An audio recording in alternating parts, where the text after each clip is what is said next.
Hi guys, welcome back to Mer Murder, where we put the Mer in murder. I am your host, Mercedes Rose, and I am so grateful that you guys are here for another week with me. I do have a few things today actually to start. I usually never have that much to say, but first and foremost, of course, thank you guys so much for your support for the show. It's been so fun, and every time I sit in this chair, I get so excited to talk to you guys and so excited to just tell more stories. Please, if you can, support the show in any way that you can. Please leave me a rating so we can boost the show, and please show people that you like it. If it's a 5-star, please go ahead and leave that. If it's a 1, keep that to yourself, okay? Keep that to yourself. But if you do have constructive criticism, please do not be afraid to give me a comment. You can DM me on the Mer Murder Instagram. We also have a TikTok. We have a YouTube channel. We have a Discord. Please, in any way, join our group, join our little family and community that we're trying to start here. Don't feel afraid at all to suggest stories, and that goes into my next point. If you are someone that has suggested a story or recommended one to me or asked me to cover anything, I am 100% getting to it. Like, that's my top priority. Anything that you guys request, I make that number one in the next story that I start to work on and research and write, and then everything else that I have planned out comes after. But I am working on all the stories that you guys are asking and requesting for, so please do not worry. I promise I'm on those, and those will be coming out shortly, hopefully in the next week or two. If you're someone that suggested a story, your story probably is next. If it's not the next episode after this, it's probably the one that's after this one. I do just want to take as much time as I can to make sure I get your stories right. I want to make sure that I tell them properly and I do our victims justice. So please give me grace. Before I really get started, my little 2-minute chat that I like to get into in the beginning. I have a couple things. First of all, an update on my journey with eating better and eating healthier. Like I said, my boyfriend and I are trying to work on eating better and cooking all of our meals. I have been doing really good. I'm about to put up a video on the screen right now. I made gumbo and the roux. Tell me this isn't the best roux you've ever seen in your life. Roux? When was this? Thank you. Amen. That roux is fucking it up. What? That roux looks good. Don't even sit here and tell me that roux don't look good. Thank you. It looks like chocolate. And then I made these really good chocolate chip cookies. Oh my gosh. First of all, if you know anything about chocolate chip cookies and you're like, ooh, chocolate chip cookies are good whenever it's like this and whenever it tastes like this, it's the brown butter. If you're about to make chocolate chip cookies, all you have to do is brown the butter. It makes it crazy. And I was also going to put a video of the gumbo up here, but the more that I looked at it, the more I was like, this looks kind of disgusting. But not that it was delicious. First of all, don't even do me. But it like just a pot of meat sometimes looks really crazy. And I was like, oh, and then we're so close to Halloween. Like Halloween just passed. It looks a little, I think the spooky is still in my head. So it just kind of looks like people. It's not people. Oh my God. And then sorry, I'm going to wrap up my yap session. Today, while I was driving on the highway, there were 12 yellow trash bags just lined up. Not one, when you drive on the highway and then there's just random garbage on the road and you're like, oh my God, that might be a dead body. This, I really think were human remains. I'm not even gonna lie. I really hope not. But every I'm really bad at measurements and stuff. So to me, 30 feet is it's a good amount of distance, but not that much.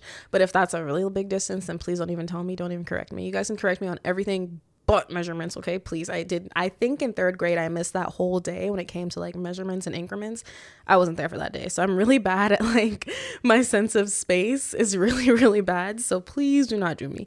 But no, I was driving down the highway and there were just bags, these yellow trash bags just lined up one after the other. I swear I passed 15. I was like, whoa. And it's 1, okay, 2, okay, maybe it fell off of a truck. 3, is someone just tossing their garbage on the road? 5, 7, someone's getting rid of something. They're getting rid of something. So that's sketchy. So I'll keep you guys updated if anything pops up on the news and it's human remains found in trash bags along this highway. I will keep you guys posted. Don't you worry. But yeah, guys, sorry. I know that was a bit of a longer yap session than usual. You are not here to listen to me yap. You're here to listen to me tell stories. I'm sorry. I'll get on it. But thank you guys so much for the support again. Before we get into the story, please don't forget to leave a rating for the show. 5 stars, please. And if you want, you can join the Discord discussion group. Also, feel free to subscribe to the YouTube channel and follow the Instagram and TikTok pages. And yeah, we'll get right into it. Some say everyone deserves a second chance in life. Some people make mistakes that hurt themselves, mistakes that hurt others, but no one is unworthy of a second chance. After all, that's what prison is for, no? Rehabilitation and reintegration into society. Once someone has shown growth and used the necessary resources to change and become better, they should be more than welcome to join society, right? Well, today's case might make you reconsider that idea, if you believe so, or make it harder to believe if you already disagree. Today, we will be covering the murders of Chadney and Kara Allen and their younger half-sisters Coy and Kaylee Green at the hands of their stepfather/father, Gregory Green. Before we get into today's case, I would like to say we will be discussing sensitive topics such as domestic abuse, suicide, and the death of children. If you are sensitive to these subjects, you are more than welcome to choose another one of my episodes to listen to. But if you'd like to continue, please listen with care. Gregory Vincente Green was born on December 10th, 1966, and he was born into a very religious family in Detroit, Michigan. Now, there's not much known about Gregory and his upbringing besides his religious background. I couldn't really find anything regarding his childhood, but honestly, once you hear this story and you really get to know the type of person this man was, you won't really care about his background anyway. In his early 20s, Gregory actually met a beautiful young woman named Tanya Clayton. Tanya was remembered as someone who was fun, kind, loving, and big-hearted. Her friend Marilyn Scales recalled their childhood memories together, as well as the last few that she had of Tanya. She said, quote, "A week before she died, we spent the entire Sunday together, just laughing. As their time together came to an end, Tanya got in her car to leave, but Marilyn never thought that this would be the last time she'd ever see her friend again." Tanya had 2 children from a previous relationship, 2 little girls, and Gregory joined their family in July of 1989 when the both of them got married. A feeling familiar to most newlyweds, things were perfect in the beginning for the couple. They even found out that they would be expecting their first child together in 1991. But suddenly, Gregory began to change. Marilyn, Tanya's friend, said Tanya said she wasn't sure what changed Gregory. She said, quote, "She wasn't sure if he was on drugs or something." But he became extremely controlling and oftentimes abusive. Eventually, exhausted from the constant torment and abuse from Gregory, as well as wanting to protect herself and her children, Tanya began planning her escape. The last time Marilyn heard from Tanya was July 14th of 1991. Tanya told Marilyn she would go to church that morning, come back home after service, pack her things, and leave Gregory. But unfortunately, Tanya never got the chance. On that same day, a dispute erupted between 24-year-old Gregory and his wife Tanya in their Detroit home. Tanya told Gregory that she was leaving him due to his violent behavior and outbursts, but then things escalated.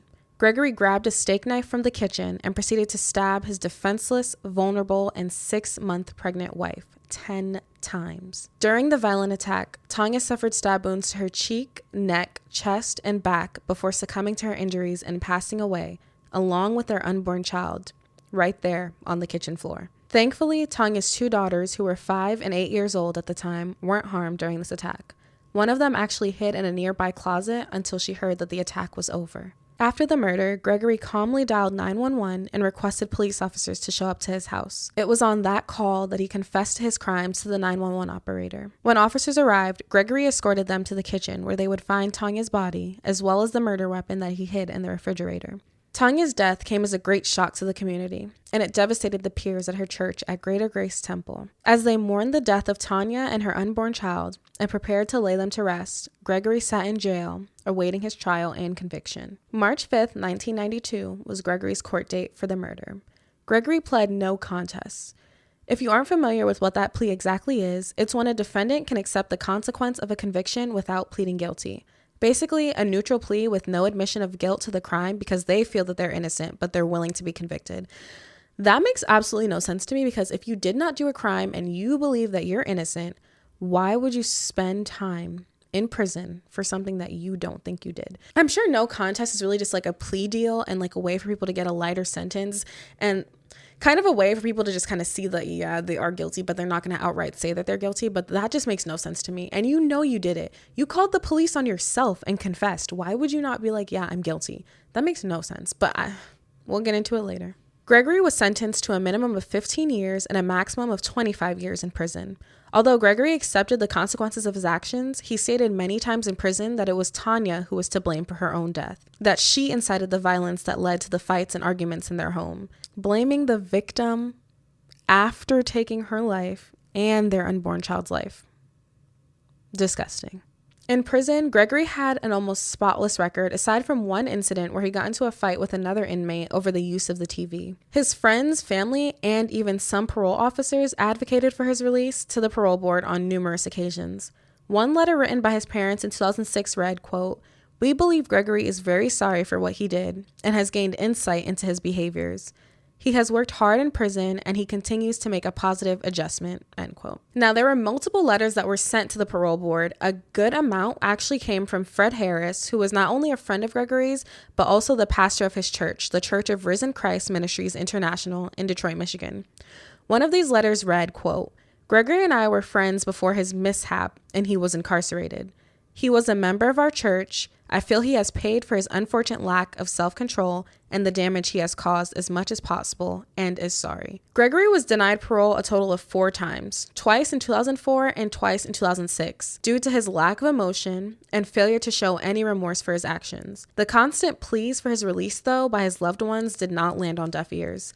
He was granted parole in 2008 after serving 16 years in prison for murdering his pregnant wife, Tanya Clayton Green. So the year is now 2008, and Gregory is now a free man. That same pastor, Fred Harris, is the father of Faith Harris, a devout Christian and kind woman, as well as a loving mother of 2, and her 2 kids were Chadney and Kara Allen. Faith had been married to Chadney Allen Sr., but their relationship ended in divorce, which was a pretty rough one because Allen owed Faith a bunch in child support. The 2 had been divorced for close to 10 years now, but according to Chadney Sr., he remained in his kids' lives, and he and Faith learned to get along as time went on. They formed a decent co-parenting relationship for the sake of their children. In 2008, Faith and Gregory began a relationship while he was out on parole. One that felt perfect from the start. Faith actually knew of Gregory not only through her father, but from church as well. In her appearance on the original series, Evil Lives Here, Faith says that when she was around 14 years old, she already knew of Gregory, and she actually had a little bit of a crush on him, even though he was 10 years her senior. Gregory at that time was 24 years old, so that was the age that he committed his first murder against Tanya and their unborn child.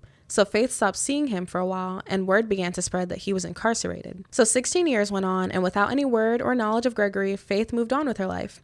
She got married, she had children, got divorced, and she never saw or heard from Gregory again, until she was in her 30s. Following one of her father's church services after Gregory's release from prison, the 2 reconnected. Faith admired Gregory's close relationship with not only her father, but with God, which made it even easier for her to fall in love, leading to the pair getting married on December 18th of 2010. The relationship started off great in the beginning. Their relationship blossomed, and the couple moved in together into Faith's home in Dearborn Heights, a suburb of Detroit, Michigan. They welcomed their first child together, a beautiful little girl named Coy Bailey Green, just 2 months before their wedding on October 28th, 2010. Not too soon after, their second daughter, Kaylee Olivia Green, was born on September 5th, 2012. This now completed their blended family of 6, eldest siblings Chadney and Kara Allen from Faith's previous relationship, their younger sisters Coy and Kaylee Green, and their mother and father/stepfather, Faith and Gregory Green. However, similar to Gregory's first marriage, the facade of being a good husband began to fade, and good times became distant memories in just a few months. So you're probably wondering if Faith knew of Gregory's past, his violent nature, or why he even went to prison for 16 years. Well, Faith said she was always curious about what exactly happened to his previous wife, but she was unsure of how to go about asking him exactly what happened. One day, she built up the courage to ask, and he told her the 2 were fighting. Tanya kept pushing and hitting him, so he pushed her back in self-defense, causing her to fall and hit her head, which we know is far from the truth. However, Faith could tell that Gregory became agitated while telling the story and that he did not like talking about the subject, so she accepted the story and decided to just move past it. In 2013, this is when Gregory's behavior became mentally and emotionally abusive towards Faith. He would often have sudden changes in his mood, and there were incidents where Gregory threatened Faith. One time, he told her, quote, things would get ugly if she didn't leave the home during a dispute. He would jump at her as if he was going to attack her. He would kick and punch things, and one time he even kicked a couch while their freshly born baby Coy, slept on it. Faith tried to file a protection order against Gregory after one of these incidents, but the order was denied without a hearing due to insufficient allegations. And Faith failed to report the abuse to police because she feared that if she left the home, she would not be able to get back in. But she did plan to file a formal report after work the following day in order to not raise any suspicions. Another incident occurred while Faith was away at work. Gregory turned the gas stove on in the house and blew out the flame so that the house would fill up with carbon monoxide. When Faith returned home from work, she could smell the gas even from outside the home, so when she got inside, she confronted Gregory about it. Gregory brushed her off, accusing one of the younger children of turning it on. But she wasn't satisfied with that answer. She pressed the issue further and further, and that's when Gregory revealed to Faith that he turned the gas on in an attempt to take his own life. Without any further explanation, Gregory just exited the conversation, leaving Faith feeling like there was, quote, something seriously wrong with him. Faith said in her interview that now she believes that that was his first attempt at taking the lives of their family. A few months later, in January of 2014, Faith filed for divorce. But that was dismissed due to lack of action, which I can only assume was due to fear of what would happen if she left Gregory. Gregory's behavior did not only concern Faith, but her children as well. Kara, Faith's eldest daughter, wrote in her diary, quote, I don't like Greg. Mom is obsessed with him. Something doesn't seem right about Greg. Kara even made her dislike known to her mother, later stating in her diary that she would express her concerns and ill feelings towards her stepfather. But her mom would just always ask her the same thing. Why? And every time she told her why, her mom would run and tell Greg right after. She, quote, felt that every time Greg was around, Mom changed. Now, I try my best not to victim blame or highlight where they went wrong in any of these situations because obviously hindsight is 20/20. And then on top of it, situations like these are really hard to navigate because dealing with a blended family is really hard. There's going to be so many times where you feel like you have to choose one or the other, or sometimes things are just not. It's just hard. It's hard. And I do know personally, blended families are very difficult to navigate. Sometimes things can be easy. Sometimes they can't. It's just always something, I think, especially when you're dealing with somebody that is narcissistic or has emotional or mental abusive behaviors. It is very, very hard. But I will say that there were a lot of red flags that backed up Kara's concerns. Like, I feel terrible for the way that things panned out because Kara did exactly what every parent tells their kids to do. If something's bothering you, or if someone is bothering you, you come and you communicate that and you tell them. And that's what Kara did. She told her mom that she didn't have a good feeling about Gregory. She told her mom she was uncomfortable. And I just feel really bad for the way that things happened because not only did she go and trust her mom with the things she was telling her, but you turned around and went and told your husband, like someone that she's already uncomfortable with, someone that you know has a bad temper and volatile behavior, like you went and told them. So that obviously isn't the smartest choice in my opinion. And I just, again, I don't want to highlight, oh, Faith, you did this wrong. This is how you made a mistake. And this is what could have saved your kid. Like, that's not the case at all. But I just think that right there kind of obviously put more of a rift and distance in between your family. And then on top of that, put your kids at risk. It put Kara at a little bit of a risk. Like, that's just kind of scary to really do. And I just think I should acknowledge Kara as a victim. I think we should acknowledge the fact that she really did try her best. She did what she was told to do, I'm sure. She did what she knew to do, which was trust her mom and tell her mom her feelings. And unfortunately, things did not go how she probably would have hoped they did. Eventually, Gregory began wanting Faith's two older children out of the picture. He would say things like, what if it was just the four of us, when the couple and their two daughters would hang out? Faith would obviously get offended by this, saying that there were 6 of them and that there would always be. Gregory was obviously displeased with this response and he would just brush off the conversation. There was now an obvious divide in the family, and that put a further strain on the couple's relationship. In 2016, the torment, emotional, and mental abuse brought Faith to her breaking point once again. In August, she told Gregory that she wanted a divorce, and this time she wasn't going to let him stop her. Faith filed for divorce, stating that there was a breakdown in the marriage relationship. Unfortunately, just a few weeks following that, things would take a turn for the absolute worst, when now 49-year-old Gregory would retaliate for the last time. This is where we will be getting into the details of the deaths of Chadney, Kara, Coy, and Kaylee. If you prefer not to hear the gruesome details, please skip to the time code on the screen. And if you're solely listening, you can find the time code in the description of where to skip to in the episode. Everyone else who's sticking around, please listen with care. On the night of September 21st, 2016, Gregory Green awoke his wife Faith out of her sleep. Faith is now about 39 years old at the time of the story. Gregory forced Faith downstairs to the kitchen where her now 19-year-old son Chadney stood. Gregory pulled out a bag of zip ties and a gun. He forced Chadney at gunpoint to tie his mother up with her hands behind her back, and then Gregory proceeded to tie him up in the same way. Kara, who was now 17, came downstairs wondering what the commotion was and was met with the frightening scene of her mother and older brother tied up and sitting in their living room couch. Gregory went over and zip-tied Kara's hands behind her back as well, placing her on the couch next to them. At this moment, Faith did not believe that their lives were in any immediate danger. She thought Gregory was just subduing the 3 so that he could take their youngest daughters, Coy and Kaylee, and leave. Suddenly, Gregory duct taped their mouths and ordered the three to the basement. When they got down there, he made them lay on the ground, he duct taped their wrists and ankles, and he went back upstairs to the garage. This is when he turned his car on and went upstairs to retrieve his two daughters, 5-year-old Coy and 4-year-old Kaylee. Gregory took them from their beds where they were peacefully sleeping, and he brought them down one by one to the garage and placed them into the running car. He comforted the little girls back to sleep, placing their blankets and favorite toy around them. And as they fell asleep, Gregory wrapped duct tape around the muffler of the car and snaked a plastic tube into the window, slowly poisoning and killing his own two daughters with carbon monoxide. As Faith and her teenagers lay in the basement, unsure of what was coming next, Gregory came back. He turned the light off, leaving the nearby laundry room light as the only one illuminating the basement. Gregory picks Faith up off the ground and moved her to a couch to sit on and tells her that he doesn't want his daughters to be raised by her family and doesn't want them to be influenced by Kara. He goes on to say he will make Faith, quote, suffer for what she did to him and his girls. Gregory then asks Faith if she wants to see them, and Faith shakes her head yes, but Gregory doesn't go and get the girls. Instead, he walks over to Kara and shoots her twice in the back. Faith screamed, helpless and traumatized, witnessing her daughter cough up blood and take her last few breaths. Before she could even process the situation, Gregory pointed his gun at Chadney and shot him multiple times in the back as well. Faith can recall hearing Chadney yell out, "Ow," before rolling over in pain and never moving again. As if Faith weren't already in agonizing pain after witnessing the brutal murders of her two firstborn children, Gregory looks over at her, points the gun at her, and shoots at her twice. He struck her once in the foot. He then walked over to her, pulled out a box cutter knife, and slashed both sides of her face from her ear to her chin. Seemingly satisfied with his work, Gregory left the basement, and he left Chadney, Kara, and Faith to die. After the murders and physical assault, Gregory dialed 911 at 1:15 a.m. and said, quote, "I killed some people in my family. I shot Kara and Chadney, my two stepkids. They're both dead." Disgustingly enough, he goes on to blame his wife, Faith, for his actions, saying, quote, "And my wife?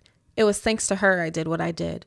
She's a piece of work." After his confession to the 911 operator, he went back in to check and see if Coy and Kaylee were deceased. Unfortunately, they were. Gregory carried their lifeless bodies back up to their bedrooms and laid them in their beds as if they were still asleep. Parallel to his first murders back in 1991, Gregory called the police to his Dearborn Heights home.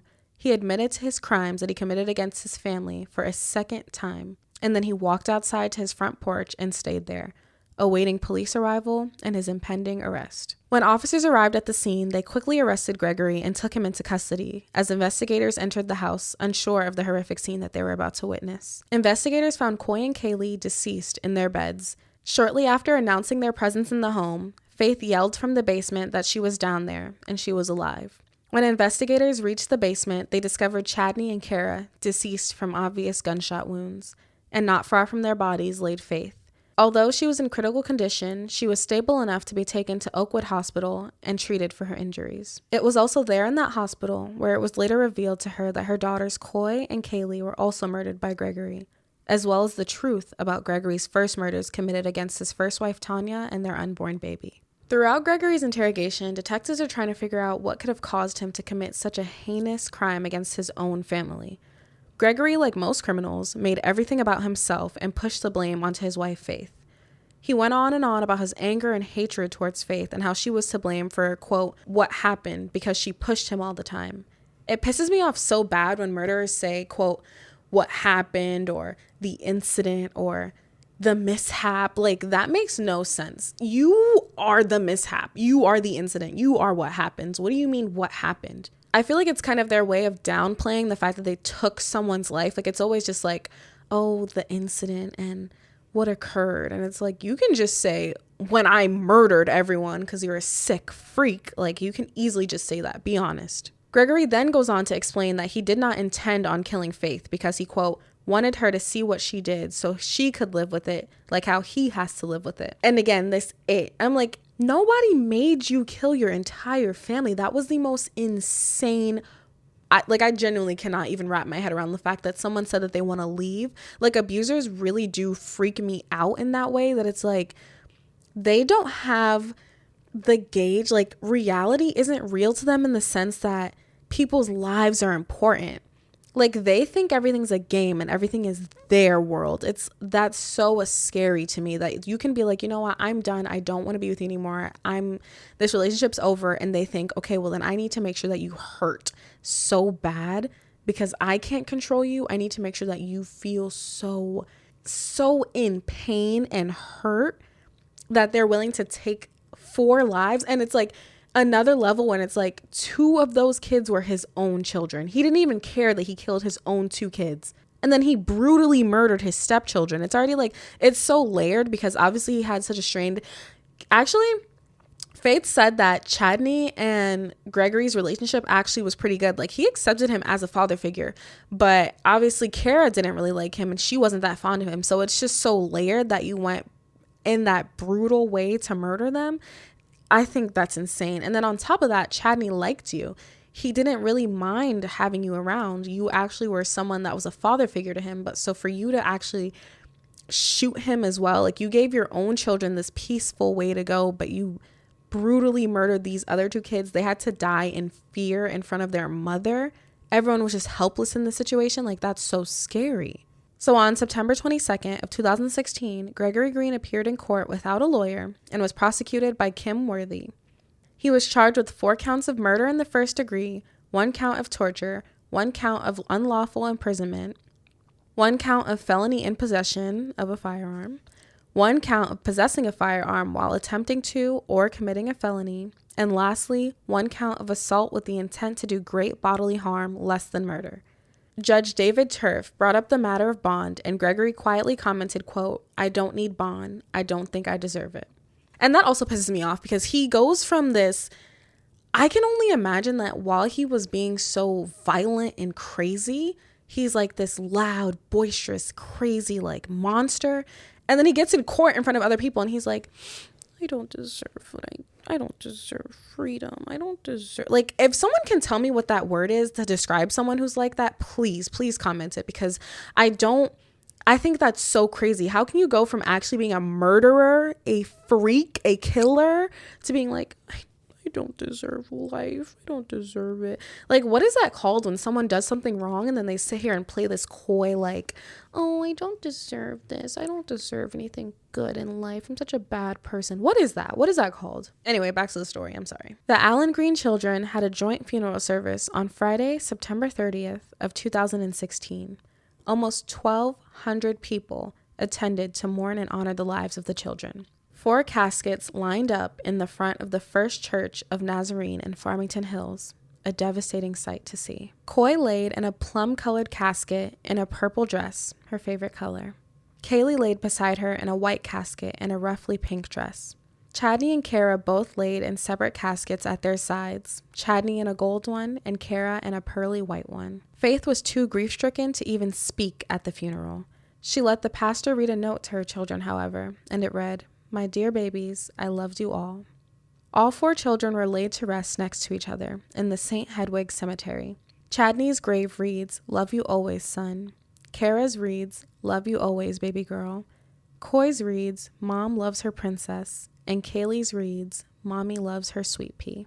On February 15th of 2017, Gregory pled guilty to the murders of Chadney, Kara, Coy, and Kaylee in the 2nd degree, changed from 1st degree after it was determined that Gregory did not premeditate the murders and acted purely in rage and the heat of the moment. He also pled guilty to the charges of torture and assault on Faith, and just 2 weeks later, on March 1st, 2017, Gregory was sentenced to a minimum of 47 years and a maximum of 100 years for the murders of all 4 children and the torture of Faith. He was also given an additional 6 to 10 years for the assault on Faith and 2 years for the possession of a firearm while committing a felony. At his sentencing, Gregory said, quote, "First of all, it's in God's hands, and only He can judge.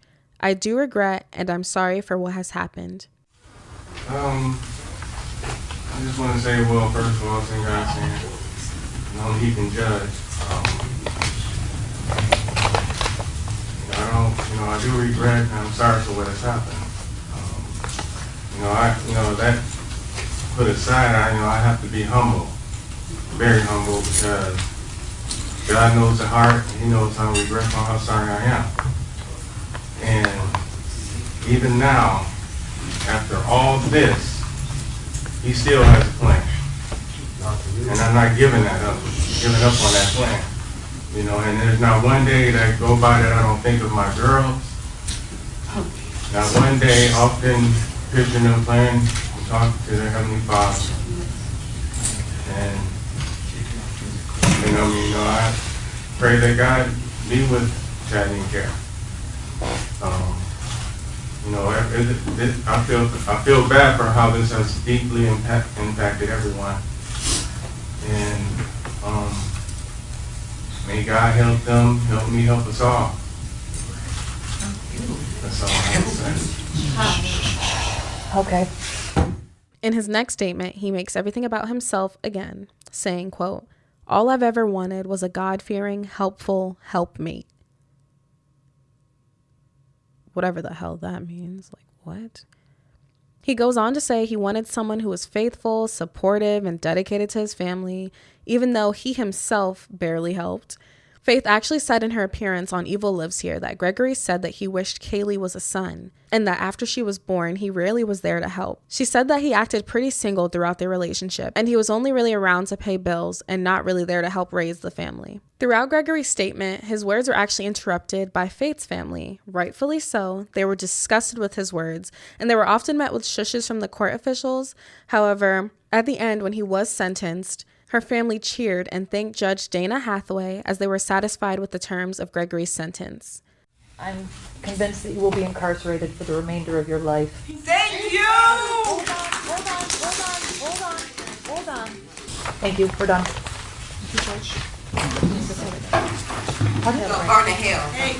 I just read those. No. As of November 10th, 2025, the day that I'm filming this, Gregory is now 58 years old and sits in the Richard A. Handlawn Correctional Facility in Ionia, Michigan, a prison that's a little over 2 hours from Detroit. Gregory will remain there until the age of 97, in which he will be eligible for his first parole hearing, if he even makes it that far, and there's still a chance that he could be denied. So he will basically stay there for the rest of his life. And Gregory, I hope you never find peace. You put up this front that you're a God-fearing man and that God knows your heart, so you're okay with living through your punishment. And I obviously can't speak for God, but I honestly think that you were made by the devil himself. I hope you and the, quote, demons inside of you, according to Faith's father, your former friend, have every day that y'all deserve. As we close out this case, I of course would like to take the time to remember the victims and bring the attention back to them. And we're going to start all the way back in 1991. Tanya Clayton was a beautiful, kind, and loving woman with a strong faith in God. She had 2 beautiful daughters who unfortunately have had to live the majority of their lives without their mother, and with probably barely any memories of her as she was taken from them at such young ages. There is not much information on Tanya, which I find very disappointing because she was so much more than Gregory's first wife who was murdered, as she often is referred to as.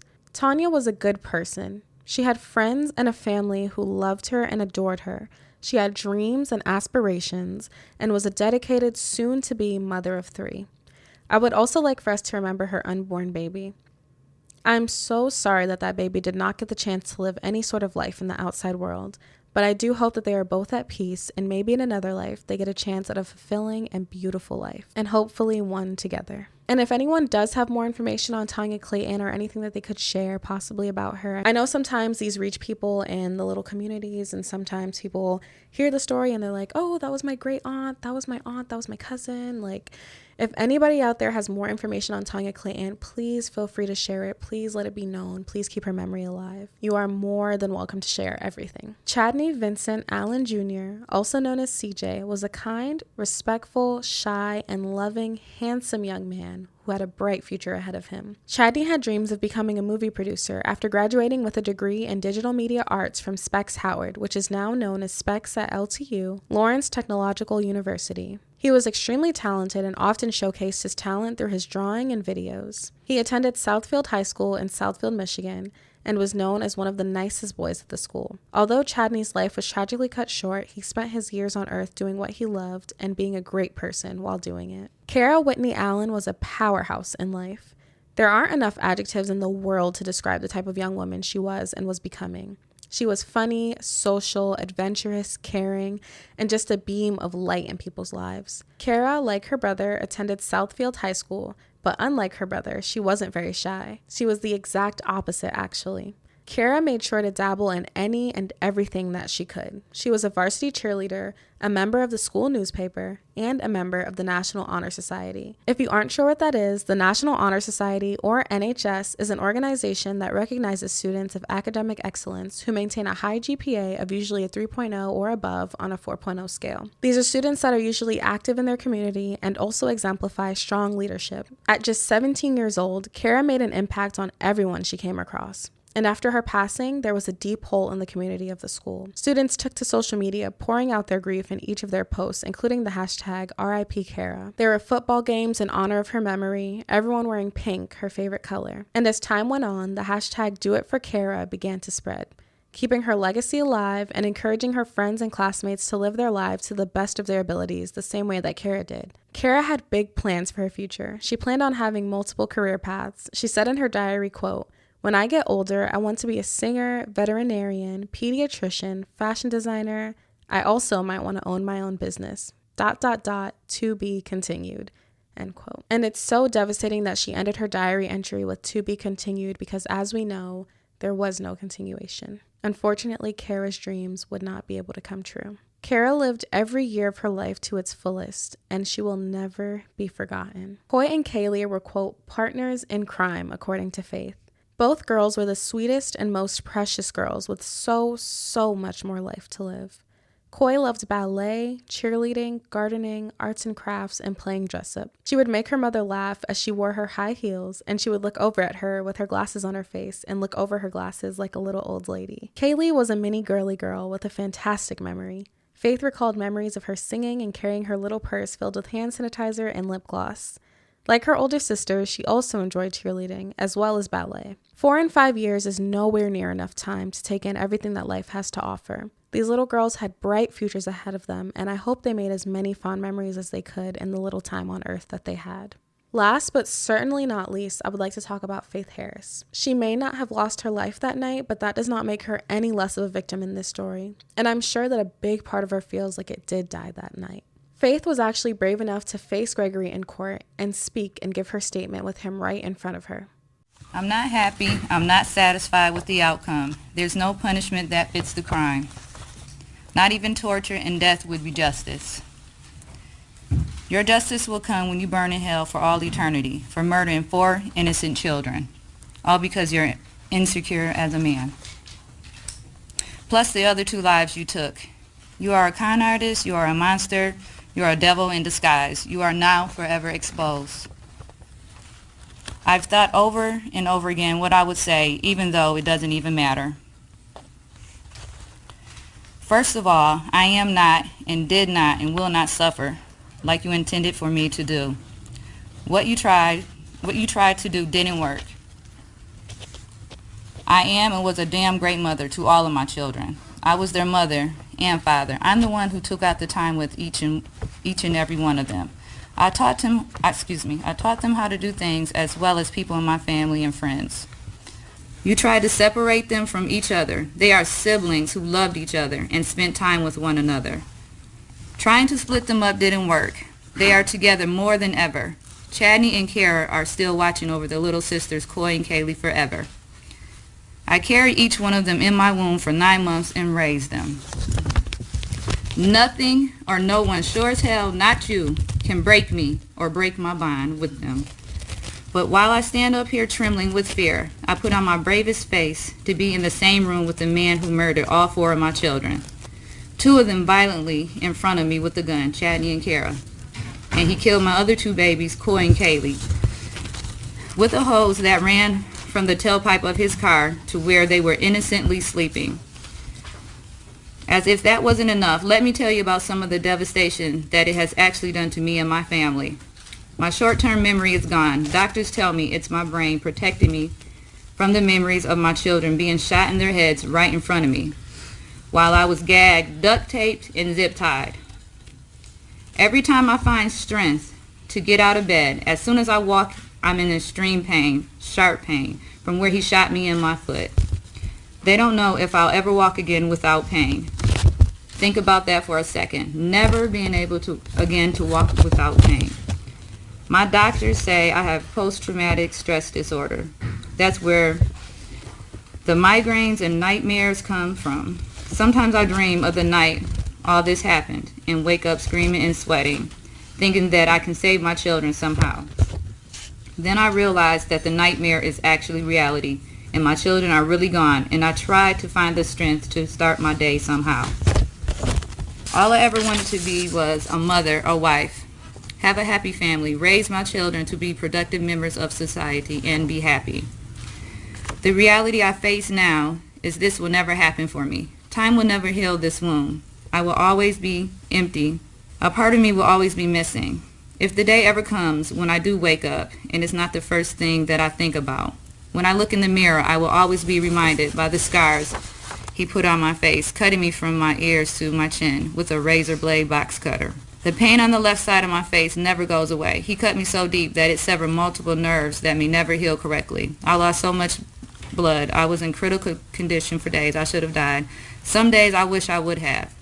He has scarred me for life. My whole family is devastated emotionally by what has happened. In closing, I understand the recommendation of the sentence, but I would like to recommend, as a victim myself and the mother of all 4 murdered children, life in prison without the chance of parole. Thank you. Faith Green. Following the passing of her children, Faith has done a few interviews about her journey navigating her grief and how she plans on honoring her children. It wasn't an easy journey. In the beginning, she struggled with an addiction to alcohol and Xanax to dull her pain, but in 2019, she made the choice to live. She sought help from First Step, a nonprofit for domestic violence. Faith has stated that she was diagnosed with PTSD and short-term memory, which doctors say is her brain trying to protect her from remembering the moment when her children were murdered right in front of her. Faith has since gotten remarried and now goes by Faith Brown, but she has not had any more children because she actually underwent tubal litigation, or what we know as having your tubes tied, years ago, back when she was still with Gregory. She also wrote a book titled The Monster Who Killed His Family Twice, The Faith Green Story, which is available on Amazon. Faith lives every day trying to honor her children in some way and advocate for women who may be in a situation similar to hers.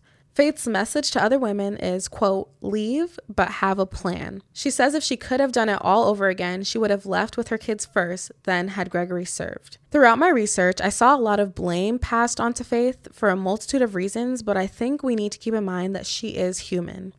Life is so complicated and not everyone knows the same things or has had or heard of the same experiences to learn from. Faith didn't even know at the time that the most dangerous thing to do when leaving an abuser was to tell them that you're leaving. People were also so upset that she appeared calm and showed little emotion in the interviews and shows that she was in. Again, we are in no place to tell anyone how to grieve or what that should look like. What I saw personally was a shell of a woman. I saw a woman who was in pain and in sort of limbo and just numb. For the years of photos and pictures and videos that I saw of her, she looked like she was barely there. She never really showed any emotion, never smiled, never... Her eyes were just dulled. She didn't have light in her eyes for years. There is no way that she didn't feel the grief and loss and pain of losing her children. So as you guys hear this story, I want you guys to please be mindful of your opinions because this is Faith's reality. At the end of the day, everything that happened. She can't go back. There's nothing she can change now. Nothing can be done differently. This is what she has to live with every day. So please just be mindful and respectful with your comments and opinions on the case. Faith didn't know the full story of Gregory's past, and he also never physically abused her, so honestly, how was she supposed to know that things would have gotten this far? How would she have known that he would have taken things to this point? Like, how do you go from emotional and mental abuse to murdering 4 children? And she also didn't know that he murdered 2 of his wife and unborn child. She thought it was an act of self-defense. She just let that story go. Again, she also loved this man at one point in time. She believed it. Don't sit here and act like y'all haven't been in love with some man and let him sit there and lie to you in your face. Please don't sit here and act. Please don't sit here and act in my face right now. We have all been there. We can all understand what it's like to be seeing life through rose-tinted glasses, wanting things to be good, wanting things to be perfect, wanting to believe whatever it is that your partner tells you.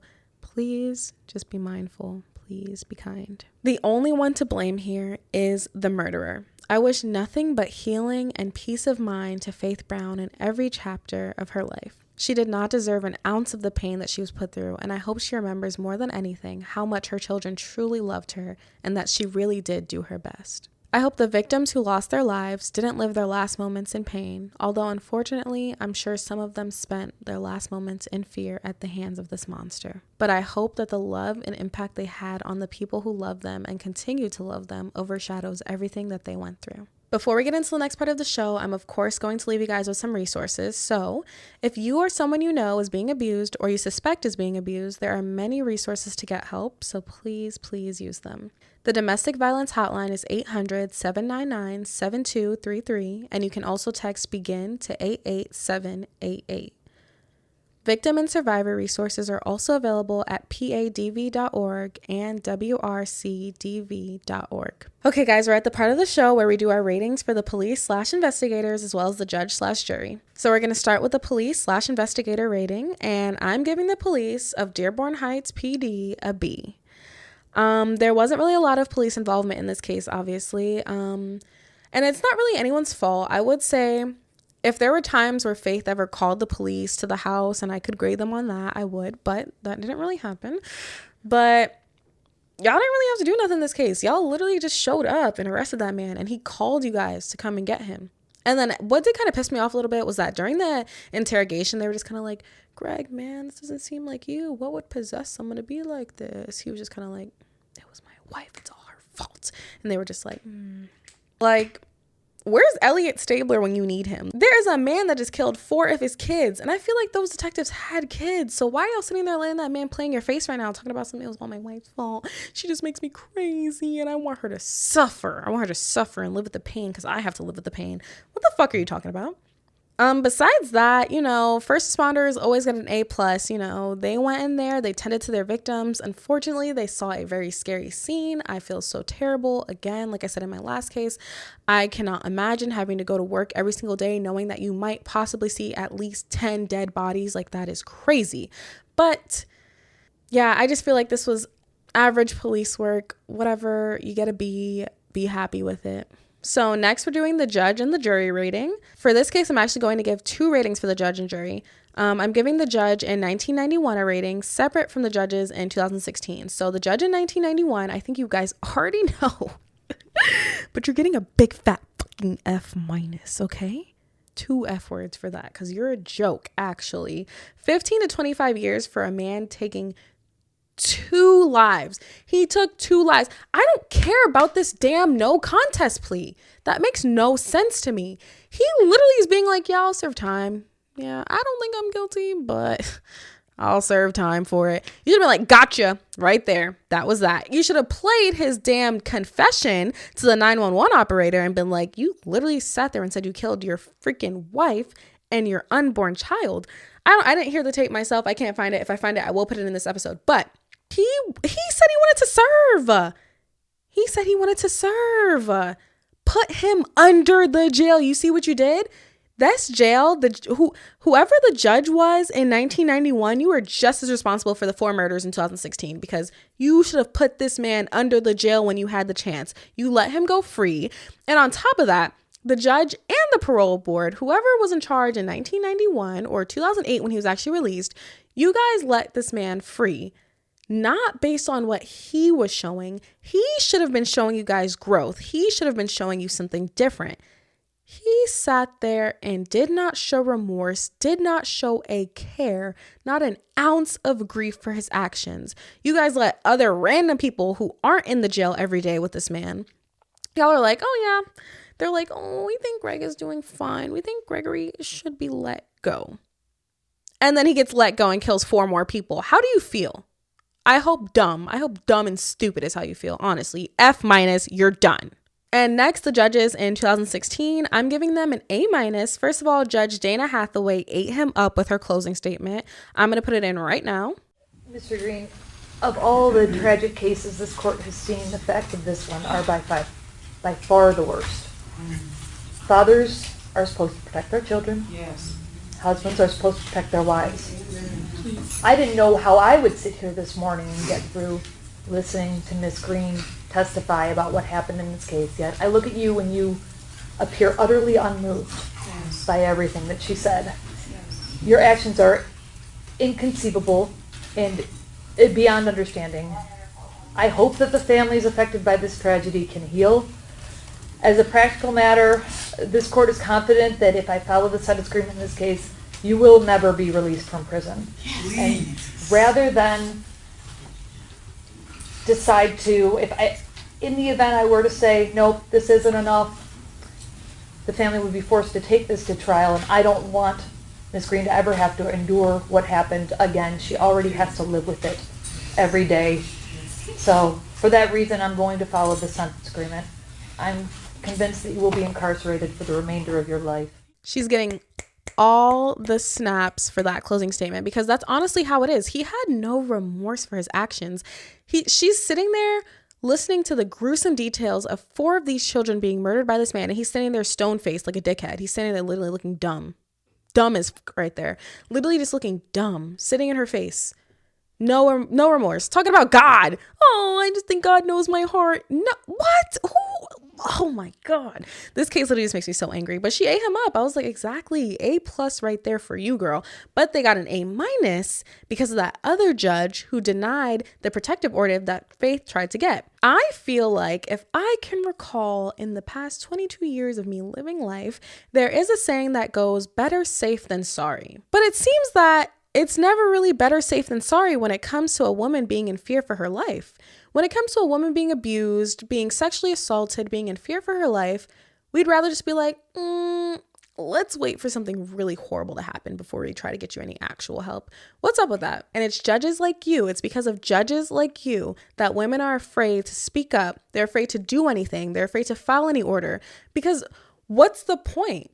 Wouldn't you rather be like, yeah, let me get this protective order in place? It should only be up to a victim to say whether or not their fears are substantiated or not. It is in no one else's right. That judge got to go home, lay in their bed peacefully, while this mom and her 4 children are being tormented by this monster and eventually murdered and then assaulted. So you deserve the minus. I don't know who the judge was, but I'm sure it was a man, because a man ruins everything. A man finds a way to ruin everything. We're used to this. And I will acknowledge the fact that, yes, protective orders in some cases, especially in cases where you have to deal with monsters like Gregory, honestly, they are just pieces of paper, so he probably would have found some way to still torment Faith and her children. But honestly, they probably would have been a lot safer with that protective order in case. And then he probably also would have gotten more time, because they would have seen that there was a protective order put in place and that he still violated it by still trying to do something and cause harm to those kids.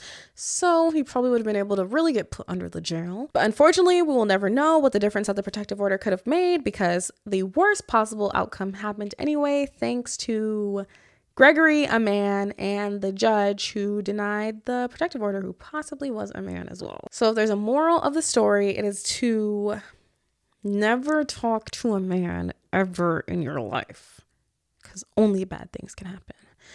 I'm just kidding. That's not true.